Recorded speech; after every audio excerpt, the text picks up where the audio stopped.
সাদা কাপড় দিয়ে মাথা ও শরীর ঢেকে রাস্তায় বের হচ্ছে মানুষ। গরমে শুকিয়ে কাঠ হয়ে যাওয়া গলাটা একটু ভেজাতে রাস্তার ধারে লেবু পানির দোকানে ভিড় করছেন অনেকেই। সোমবার নয়াদিল্লিতে তীব্র গরমে হাঁসফাঁস অবস্থা তৈরি হয় বাসিন্দাদের মধ্যে। এদিন স্থানভেদে বিভিন্ন জায়গাতে সর্বোচ্চ তাপমাত্রা রেকর্ড করা হয় ৪৫ থেকে ৪৭ ডিগ্রি সেলসিয়াস।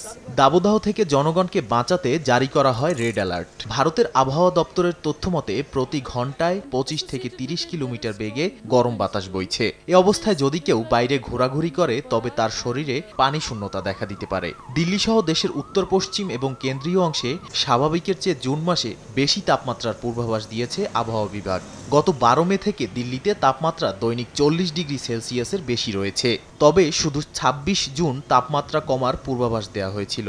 সোমবার দিল্লিতে সর্বোচ্চ ৪৪ ডিগ্রি সেলসিয়াস তাপমাত্রা রেকর্ড করা হলেও অনুভূত তাপমাত্রা ছিল ৪৯.২ ডিগ্রি সেলসিয়াস।